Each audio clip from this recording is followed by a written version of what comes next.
Hi, I am Marco. Today, I am going to talk about time prepositions in English. Okay, let's start. Prepositions are short words on, in, to, of that usually stand in front of nouns, pronouns, or a group of nouns. They show direction, time, place, location, or introduce an object. We commonly use prepositions to show a relationship in space or time or a logical relationship between two or more people, places, or things. But today, we will focus on time prepositions. I don't recommend memorizing the examples since that method doesn't work. It's always best to learn in context by listening repeatedly. Okay, let's start learning some time prepositions in English. We use on before the days of the week. Examples: I went to the doctor on Monday. Don't call me on Sundays because I'm resting. I'd like to buy you lunch on Friday. We use in before months, sessions, time of the day, year, seasons, or after a certain time, period. Examples: I was born in September. Many people go on vacation in August. I like running in the morning. My mom came back from the trip in the evening. Her family goes to Hawaii in winter. I love going to the beach in summer. We visited Mexico in 2010. My sister was born in 1998. I'll see you in an hour. I'll be back in 20 minutes. We use at for night, for the weekend, and at a certain time. Examples: we sometimes finish work at night. Kids go to bed at 9 p.m. I visit my family at Christmas. We use since with days or dates. Examples: I haven't seen Tom since yesterday. She hasn't eaten since breakfast, since the party. He has not spoken to me at all. We use the preposition for to indicate the length of time. Examples: I haven't seen him for 2 years. She had been taking care of her mother for a year. I've waited for the bus for 2 hours. We use ago to determine a specific time in the past. Examples: she renewed her membership about 2 months ago. Winter seems a very long time ago. He should have gone a long while ago. Before and after: we use before and after to say that something happens before or after a specific time. You can use before and after with specific times, days, years, or months. Examples: they never visit us before the summer arrives. They will visit us after the summer arrives. I'm hoping we can finish work before 5 p.m. I'm hoping we can finish work after 4 p.m. Okay, that's it for now, but before we continue, I have something important to tell you. I want you to learn English 3 times faster, and that's why I created a video course. Go to speakenglishpodcast.com and get my video course for free. Now, let's practice. Nick was an expert in writing business value propositions, highly appreciated among entrepreneurs. He decided to set up an academy to teach what he did best. He placed an ad in a newspaper, and soon dozens of people signed up for his course. On the first day of the course, Nick was delighted, but when the class started, the students started asking all kinds of questions related to using prepositions in English. Nick didn't understand what was going on. Finally, a student showed him the newspaper ad. It said, "Course on Prepositions of Value. 50% discount only this month." There was a typo in the ad, so it was all a misunderstanding. The English students didn't learn much about prepositions, but value propositions. What a mix-up! A value proposition is a simple statement that summarizes why a customer would choose a product or service. It communicates the clearest benefit received. Hi, I'm Nick, an expert in writing business value propositions, highly appreciated among entrepreneurs. I'm sure that I will probably set up an academy to teach what I do best. I will place an ad in a newspaper, and soon dozens of people will sign up for my course. On the first day of the course, I will be delighted, but the students will start asking questions about using prepositions in English. I will not understand what's going on.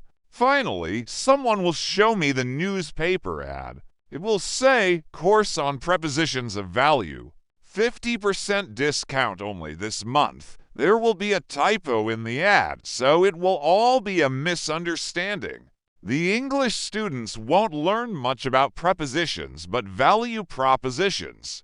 1. Treat yourself. What better way to motivate yourself than to treat yourself? Yes, you deserve it. Well, only when you achieve the goal, of course. Maybe after getting to 5 hours of listening in a week, you can afford something special like watching a movie, going out to eat at your favorite restaurant, etc. The treat doesn't have to be something fancy or expensive. It can be of minor importance, but it helps to stay motivated. By the way, I recommend that you don't do it the other way around. First, the treat to motivate yourself, and then the study. I've tried it the other way around, so no donuts before you start.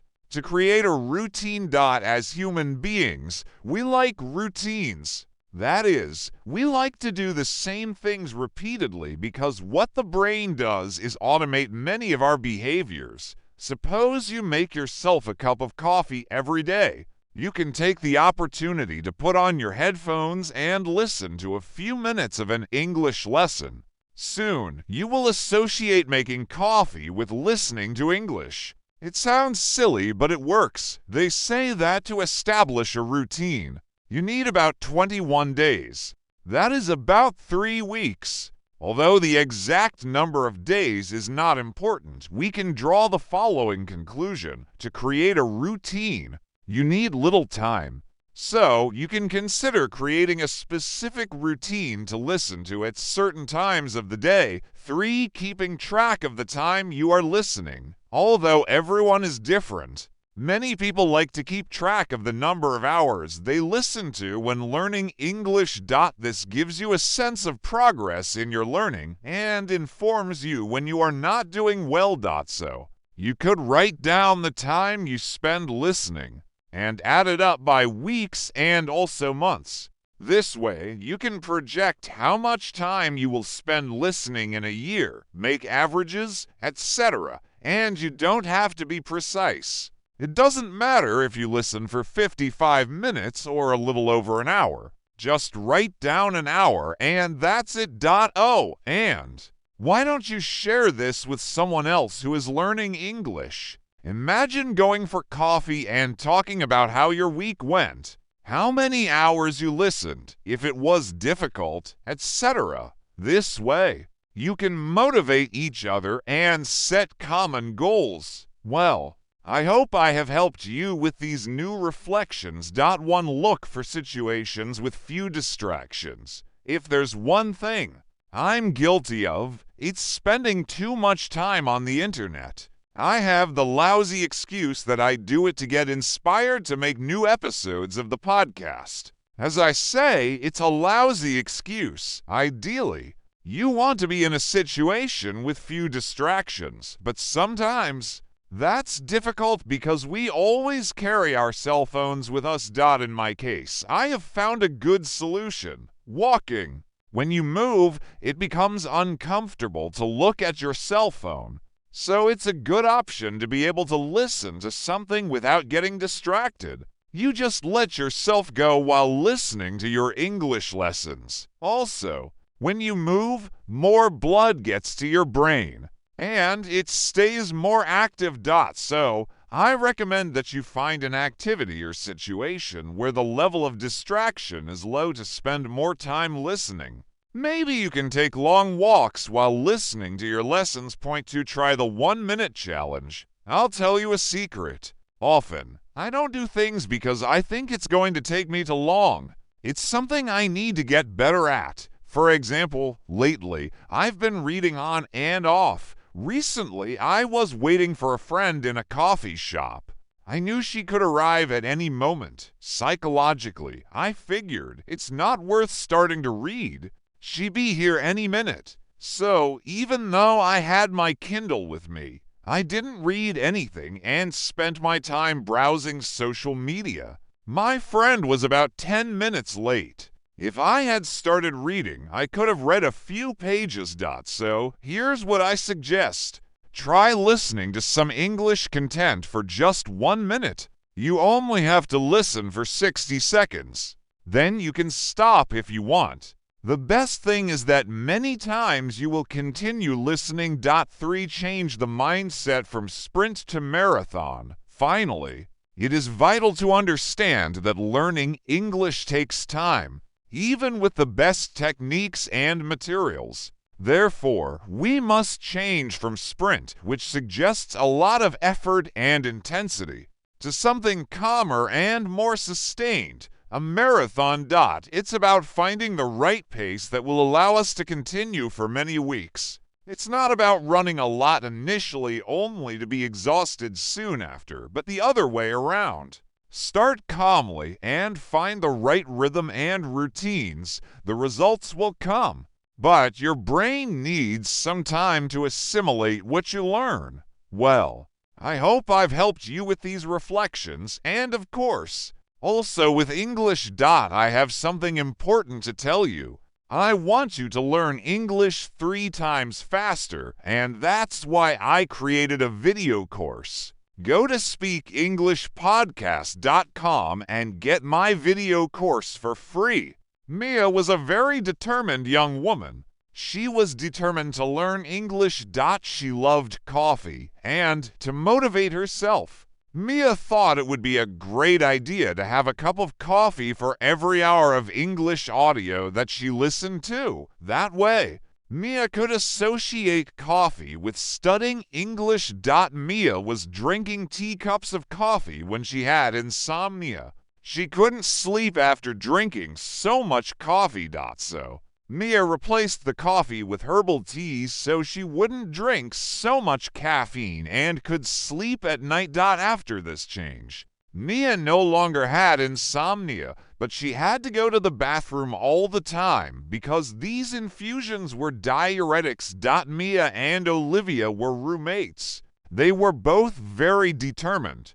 They were determined to learn English once and for all. Mia and Olivia loved coffee, and to motivate themselves, they thought it would be a good idea to have a cup of coffee for every hour of English audio. That way, they could associate coffee with studying English. Both Mia and Olivia were drinking teacups of coffee when they began to suffer from insomnia. With so much coffee, they couldn't sleep. Finally, Mia and Olivia replaced coffee with herbal teas so they wouldn't drink so much caffeine and could sleep at night. After this change, the girls no longer had insomnia, but they had to go to the bathroom all the time because these infusions were diuretics.